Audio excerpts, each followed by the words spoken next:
Hello and welcome to A Little Crafting. My name is Annie and I'm recording this from Surrey in the UK.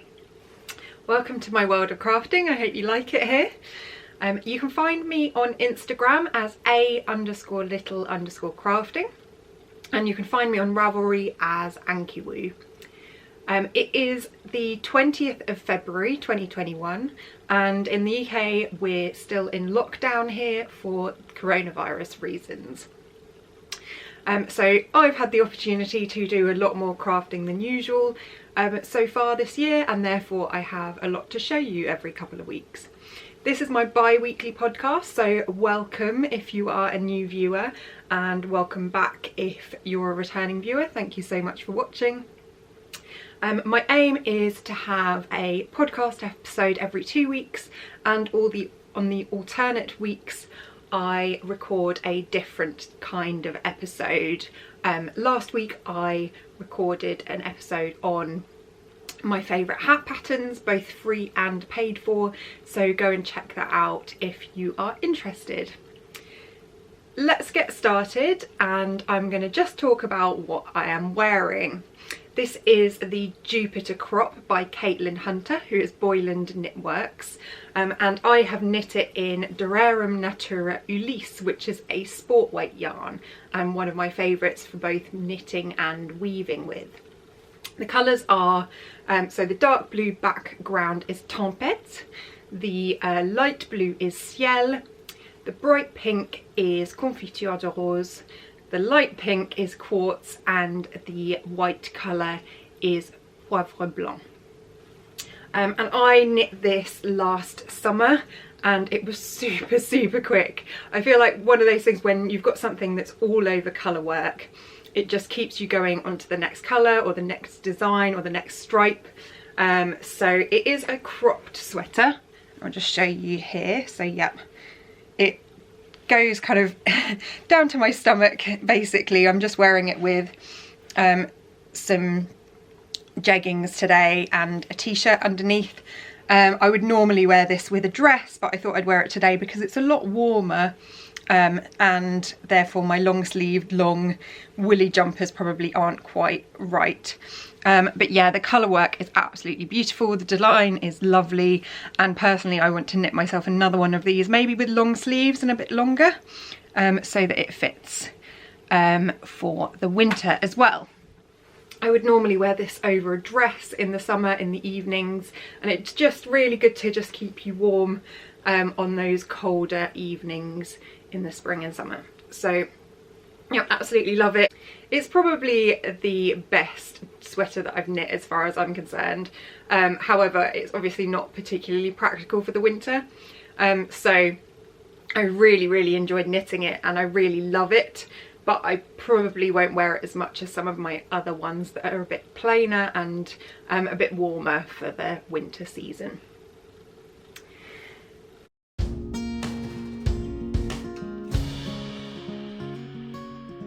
So let's get to my actual knitting, and I have finished a couple of things in the last 2 weeks. The first thing is one that I didn't show on the episode previously because it's one of my 52 hats for the year. So that is the Bankhead hat by Susie Gourlay, and I spoke a bit about this pattern, which is one of my favourites, on my video last week. And it is a really simple hat. This is a child size version, as you can tell, but basically what you do is the pattern actually says to do a twisted rib, but I didn't do that this time. 1x1 rib, and then you've got a kind of 4x1 rib for the rest of the hat.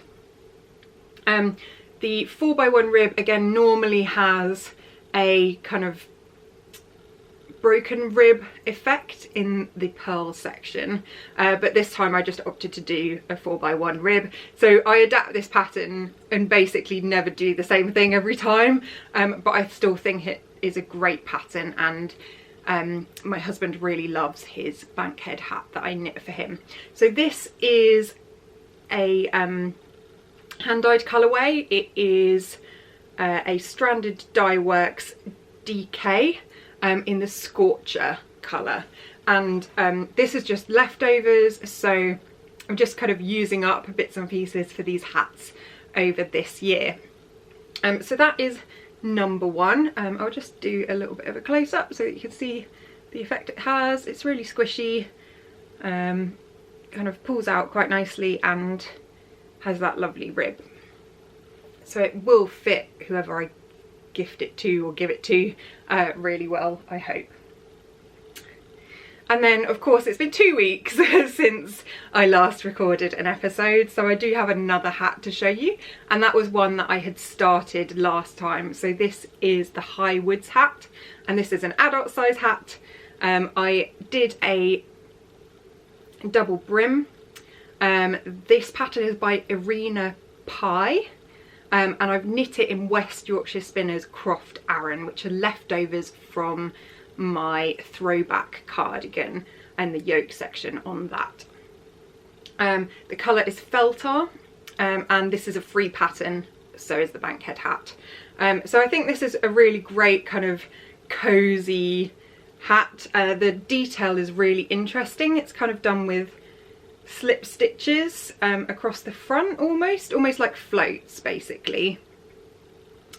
And yeah, it's nice and interesting to knit, and also looks quite good I think when it's stretched out a bit. I'm not going to put it on today just in case it really messes up my hair, but I think this is a great simple hat pattern.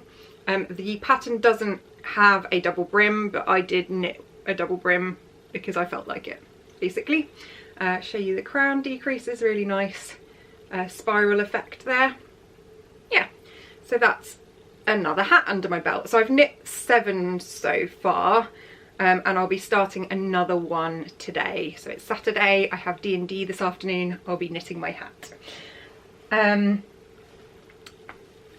So yeah, 2 hats under my belt. I am getting a little bit behind, I think. I did knit 2 hats in 1 week, so I've got that as a buffer, but I probably need to knit a couple in a week soon to kind of catch up with myself, because I'm delaying when I start the hat for the week, and at some point it's going to tip over into the next week. But we'll see. I'm still really pleased to be carrying on with it still, and I think it's a great way for me to use up stash and also give something to charity, which will be lovely to do at the end of the year. Still need to block all of them so I haven't washed them yet, but what I'll probably do is when I get to 10 I'll just stick them all in a bowl with some eucalan and some warm water and hand wash them. Eucalan is my wool wash of choice. It's really lovely. I really like the jasmine one. I can't remember what it's called specifically, but I think it smells fantastic, and at this point it now always reminds me of new knitwear, because I kind of smell the smell and go, oh, that feels so nice, because it just reminds me of something new that I've finished, that I've then washed. So I really like that, and it's so easy to use because it's a no rinse wash. So I just stick it in for 10 minutes with some water, and then pull out the knitwear, roll it up in a towel to get the water out, and then lay it flat to dry. So yeah, in a couple of weeks I'll be doing all of these hats. So the third thing that I finished in the last couple of weeks are my husband's socks, and I don't actually have them here today because he's wearing them, which is fantastic. So I finished weaving in the ends yesterday after giving them a block, and the 3x1 rib that I used for them fits very nicely, but they are a bit loose in the heel and also at the top of the cuff. So at some point I might redo those 2 elements. Just to talk a bit about the pattern, so I used the Heart Nut socks by Knox Mountain Knit Co as a base, but I just did a 3x1 rib for most of it. It's a toe up pattern, so I did the toe, heel and the top of the sock in a contrast colour, and you do an afterthought heel, so you knit the main part of the sock and then you put in a bit of scrap wool for the heel, and then you carry on knitting all the way to the top. which is really great. I will pop a picture of the finished socks here so that you can actually see what they look like on his feet. He let me take a picture this morning. I'm really pleased with them, but I do have the issue with socks where because my gauge is so loose, I end up with a very loose sock. And I keep going down needle sizes, but it still doesn't help that much. These particular ones I knit on a 2mm needle, but I will go down to 1.75 for his next ones to make sure they're a bit tighter around the key areas where it's a bit baggy on his foot. These socks were knit in 2 different yarns. The main one was Retrosaria Mondim in this lovely blue, which is colour 301. And the contrast yarn is a bit of a staple of mine now. So Filcolana Arwetta Classic in the grey, and that colour is number 957. I knit a sweater out of this yarn and I still have loads left over. It goes a long way. It is 80% superwash merino and 20% nylon, and super affordable. So if you want to knit socks or a sweater or colour work, it's a fantastic yarn to use if you can't kind of fork up a lot of money for a load of the wool. One of my friends is actually going to be knitting a colourwork sweater with this yarn and another one. So yes, very happy to have finished that pair of socks, and that means I've been able to cast on another pair, which I'm really excited to show you in a bit.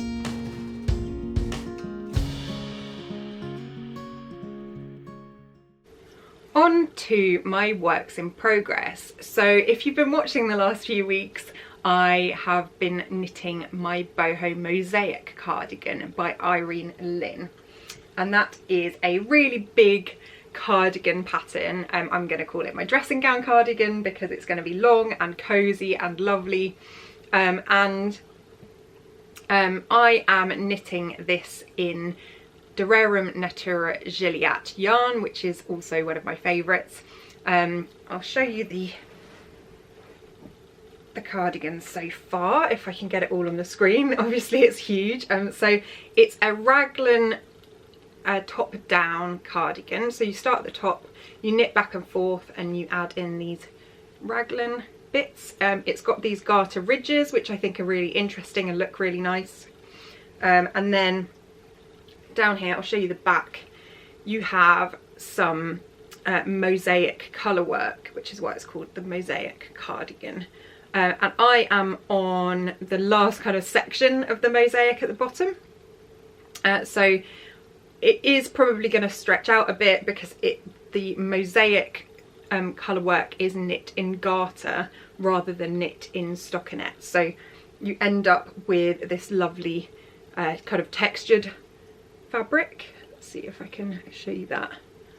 And I think it's absolutely beautiful. Really excited to finish the bottom off and then get going with the sleeves on this one. I've not knit it as quickly because I was determined to finish a couple of things off and cast some other bits on as well.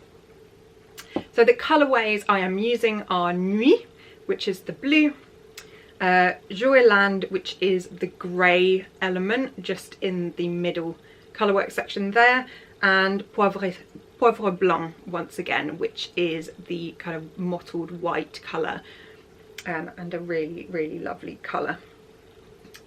I am knitting this on 3.75mm higher sharp interchangeables, which are my needle of choice these days.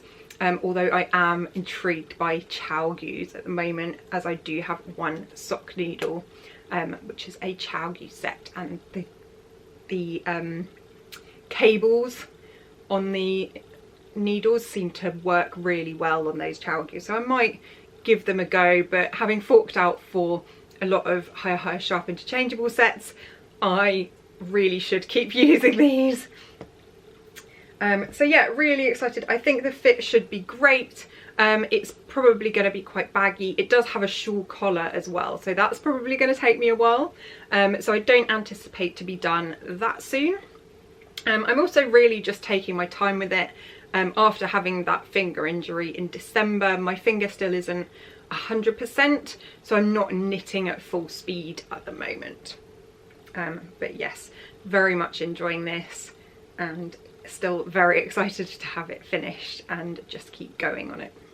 I think I've said before, but I highly recommend that if you are intrigued by colour work, you try Mosaic knitting, because it is still one colour per row. So you knit flat, you knit back and forth in one colour, but you slip the previous row's stitches where needed, and then on the next set you do the same with the other colour. So it's quite straightforward. You don't have to hold 2 strands of colour at the same time, so it also goes very, very quickly.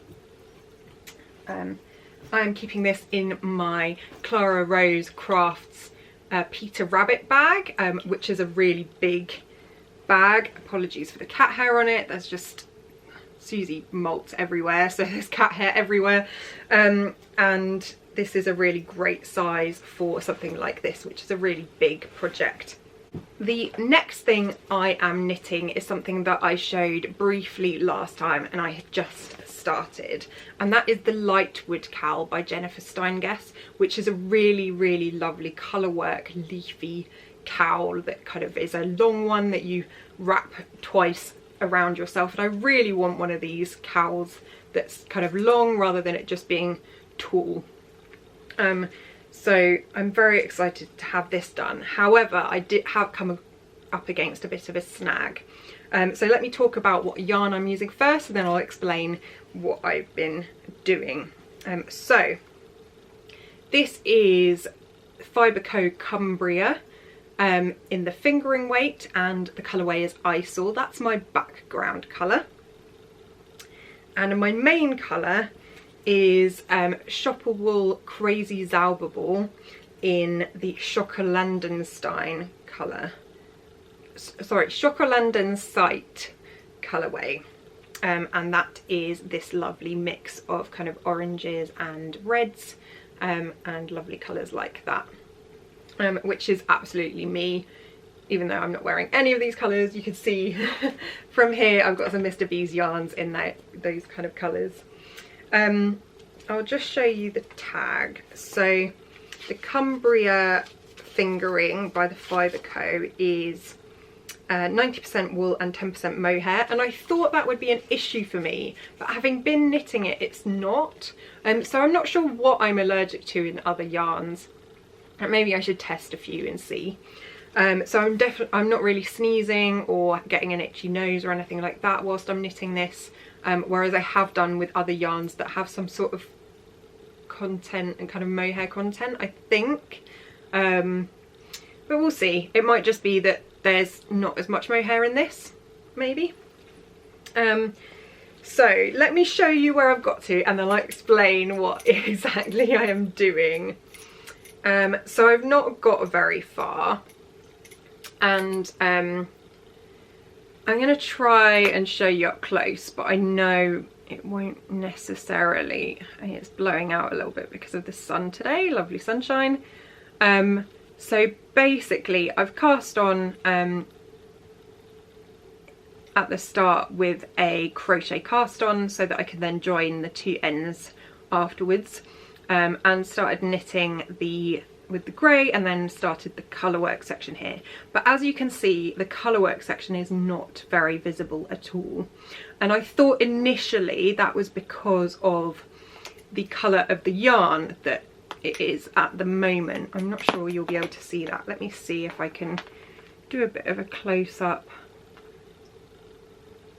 Yeah, so you can see it's got kind of yellow and then stripes of grey. So I thought that it was just going to be that the grey effect of the yarn blended into the background of the background yarn. However, I think it's actually that the Schokolandensight Crazy Zauberball yarn is thinner than my background colour. So again, I'm going to try and show you this. I'm not sure you can see, but I did test it yesterday, on wraps per inch, and there's definitely more wraps per inch on the Crazy Zauberball than there is on the Cumbria Fingering.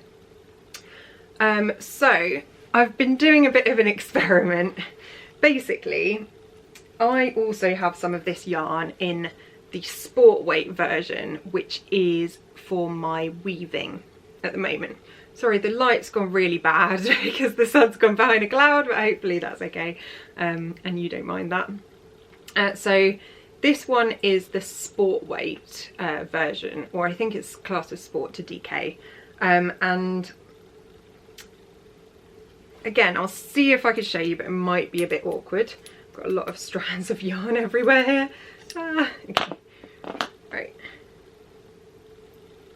Okay, right. So what I've obviously done the colour work here, but I think, yeah, it's not really standing out as much as I would like. And then what I did was I just did one row with the sport weight yarn. So you can see, let me see if I can actually, the size of the stitch there is actually much closer to the stitches that are next to it in the grey. So I'm thinking I need to swap to that. But I did also think about the fact that it could just be the colour. So I have also done a bit of knitting on this side, and I picked out a section of the fingering weight version of the Crazy Zauberball to just check what was going on here. So I hope you can see that okay, but this one is the sport weight one, and again you can see it's a much closer size, and then the top one here is the fingering weight version, and I do think even though this is the red part, it does still look a bit hidden. So I really do want the colour work to stand out because I think that looks much better in the pictures that I've seen of other people's projects, and therefore what I am going to do is probably buy another one of the sport weight version and rip back and start the cowl again. Unfortunately, I haven't done much on it, and I was really skeptical as I was going along, so yeah, I want this to be right, basically. That's my aim. I don't like to carry on with the project knowing that it's not going to be as nice as I want it to be. So that's the plan. You'll probably see my progress on this next time. I am knitting this on 3mm higher sharps, and I haven't done a gauge swatch because I thought, you know what, it's not that much bigger than a gauge swatch anyway, and I figured I can just cast on and try it. I do have to rip it back now, but to be honest, it's not the end of the world. I'm gonna make it right later.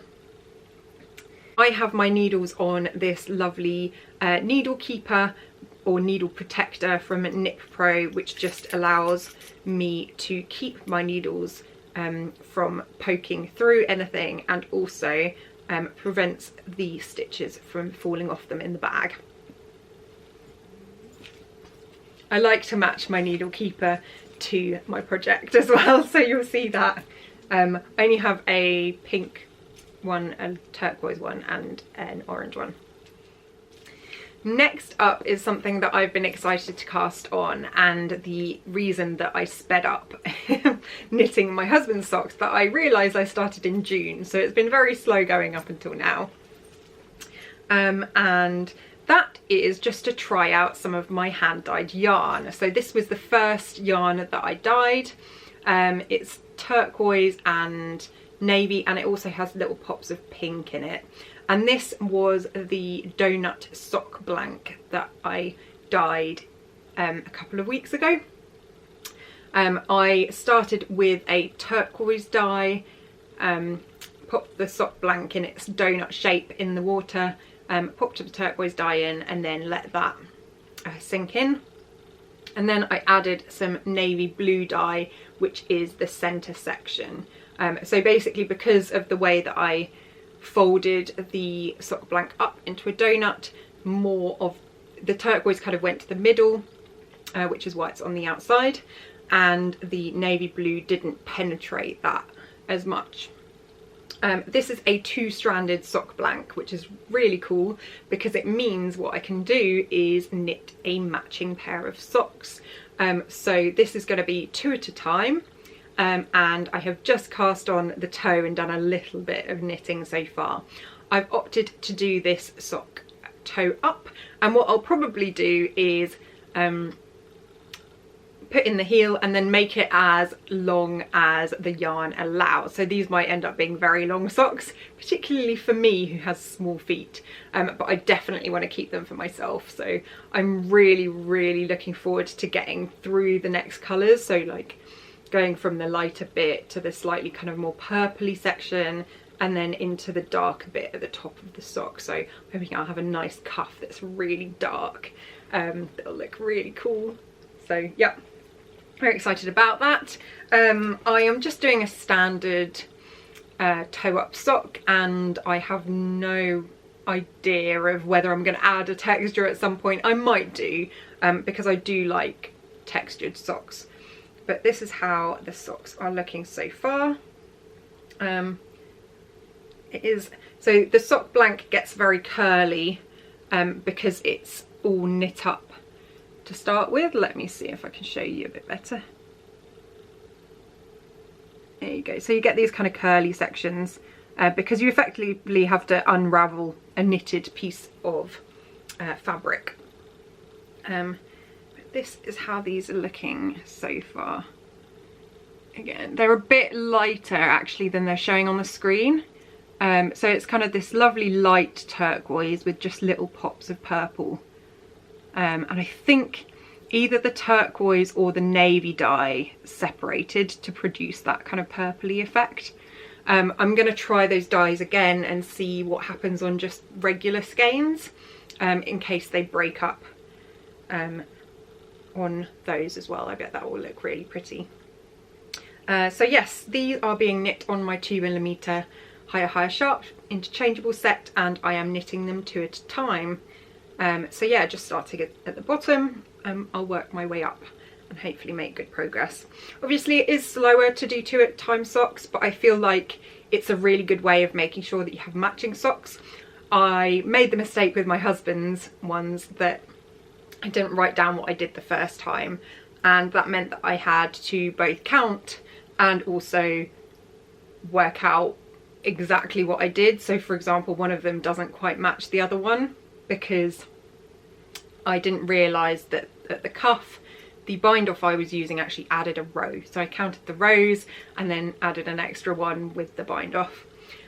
So remember to write down what you're doing if you're doing a custom pair of socks, because especially if you're doing one at a time, you want to make sure you get it right. And then the other thing is that if you really like those custom pair of socks, you might want to make them again. And I think that 3x1 rib works really well for my husband's feet. So I now need to go and work out what I did in order to knit him some more. So yeah, straightforward toe up socks. I'll probably put in some sort of fish lips kiss heel or short row heel, but I'm just gonna go and see when I get to the point that I need to do it. I haven't decided what I'm gonna do yet. Yeah, so pleased to have cast this on. I'm really looking forward to seeing how the socks knit up in the end. This sock blank specifically was from the Croft website that I bought the dyes from, which I think is DT Crafts, but if I've got that wrong, I'll pop the link down below.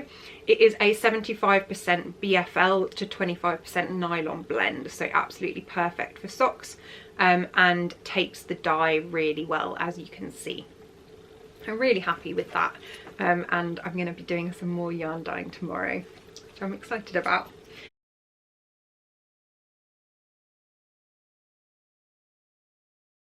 Quick look at something else. So I showed the skein of yarn that I dip dyed last time with the pink and the navy dye, or the magenta and the navy dye that I had in that starter set that I got.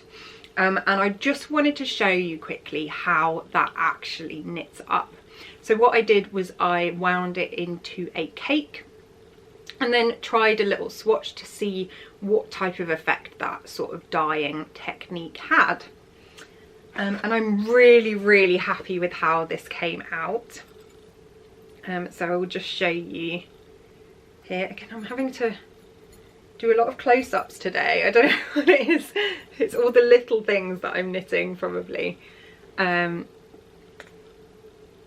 yeah, this is how it's turned out, and it's doing this lovely kind of micro striping. So you don't get pooling as such, but you get these little short stripes that look really cool.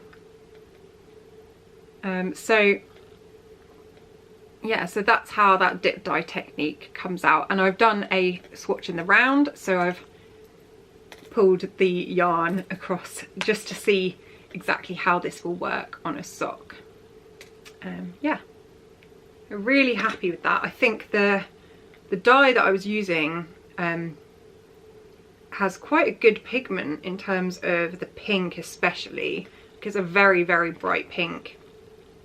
So looks really effective, and I like the kind of difference between the blue, the pink and the white. I think it creates quite a nice contrast on there. Matches my sweater as well. So this was BFL nylon yarn, also from DT Crafts, if I've got the name right, that I just picked up to test with, and I'm probably going to knit some socks out of this, but now that I've shown you the swatch, I'll unravel it and just pop it back into the cake to use later on.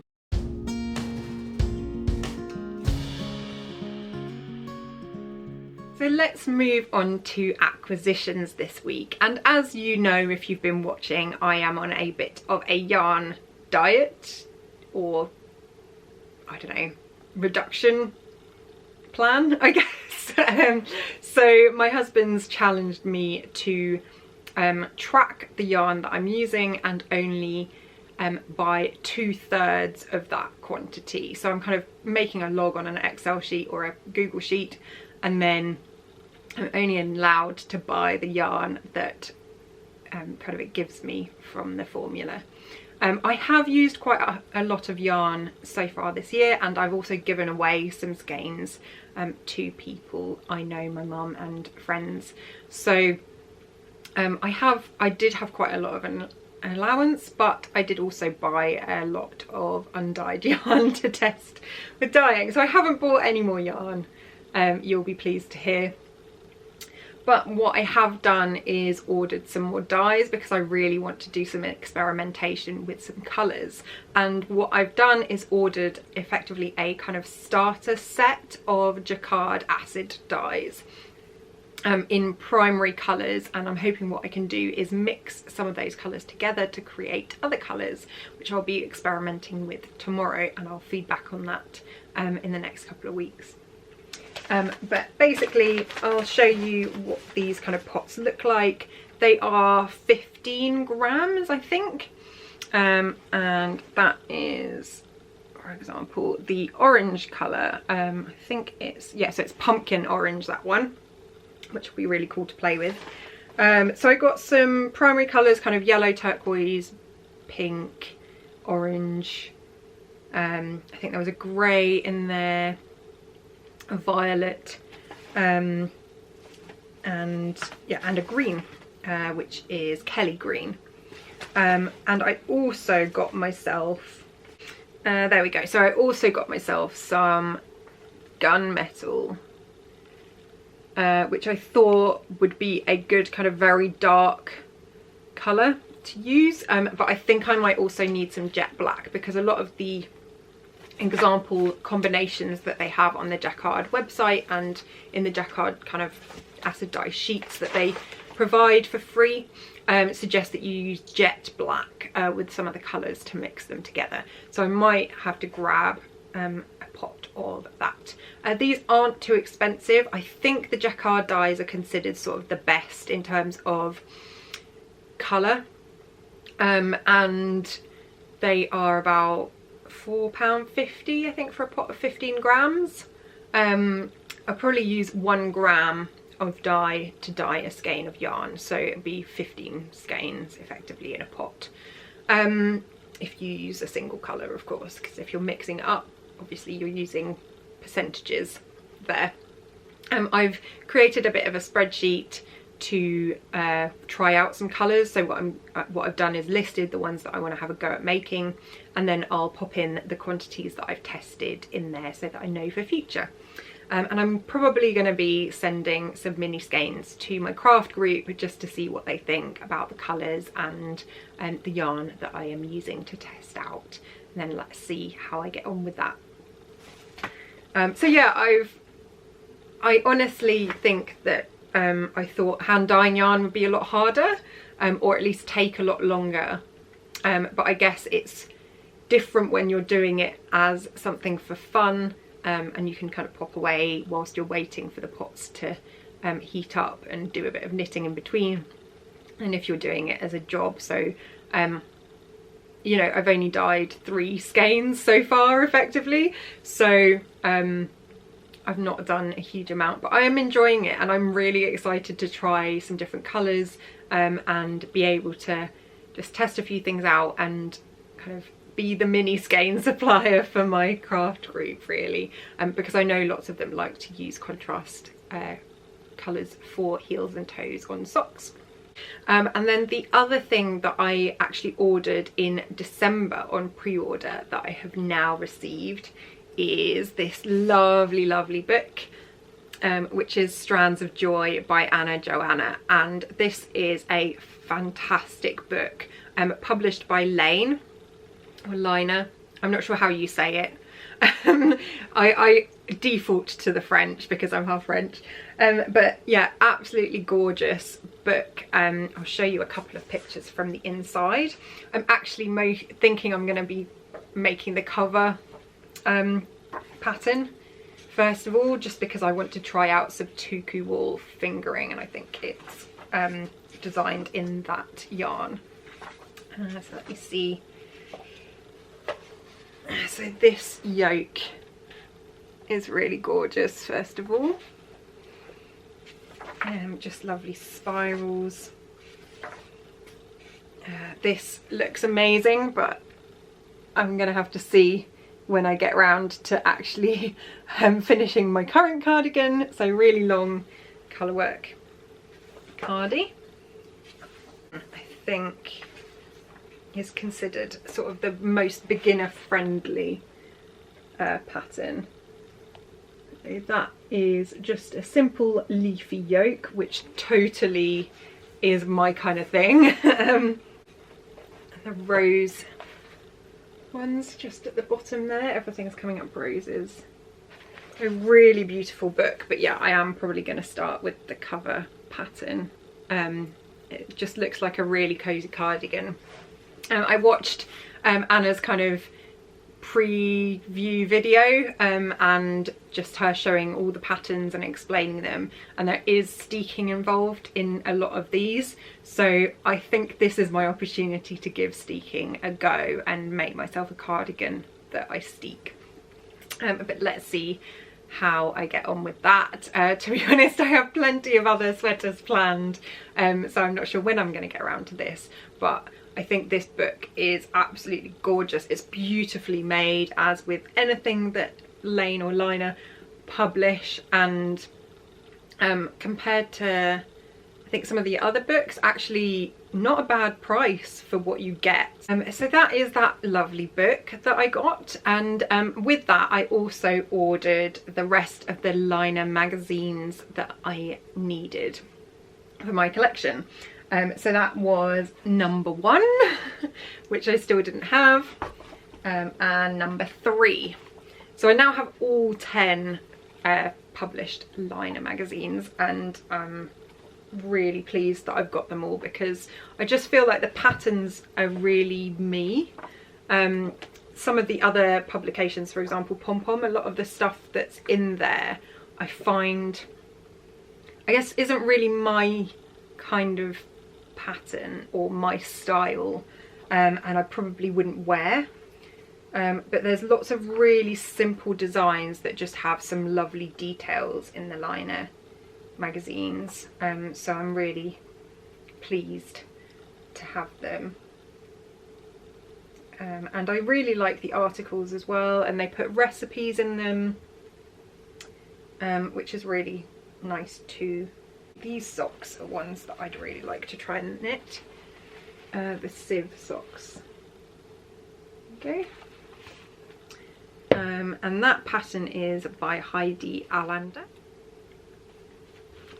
And a boxy shaped sweater with a polo neck, which is very me as well actually.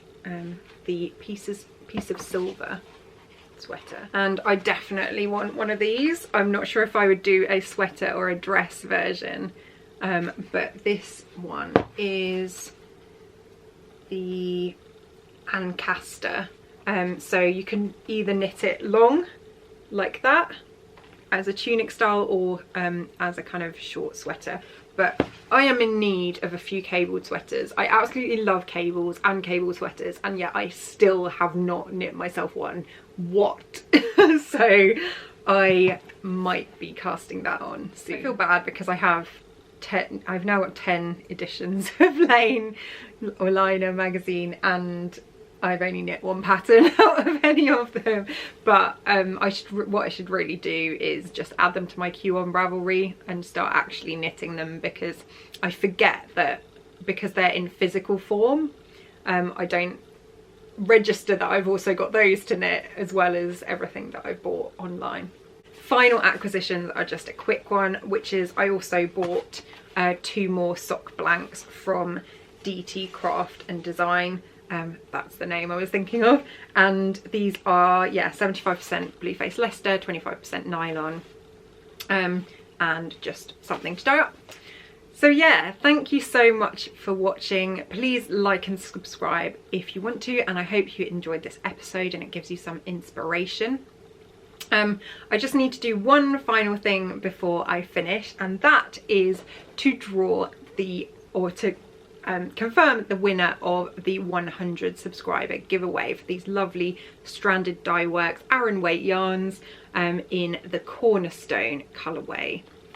And the winner is comment number 2, who is Wendy O'Sullivan. So what I will do is just reply to that comment. I think the best way for you to get in contact with me for your address is either to send me a message on Instagram or on Ravelry if you can. If you don't operate on either of those kind of platforms, I will see if I can find another way to get in contact with you. I will sort that out, and then I can pop these in the post to you. Thank you so much to everybody who commented. It was really nice reading all of your lovely comments regarding what you like about the podcast, and knowing that you're inspired to knit different things, use different yarns, and look for different patterns and try new things is really, really great. I'm really happy that I inspire you all to do that.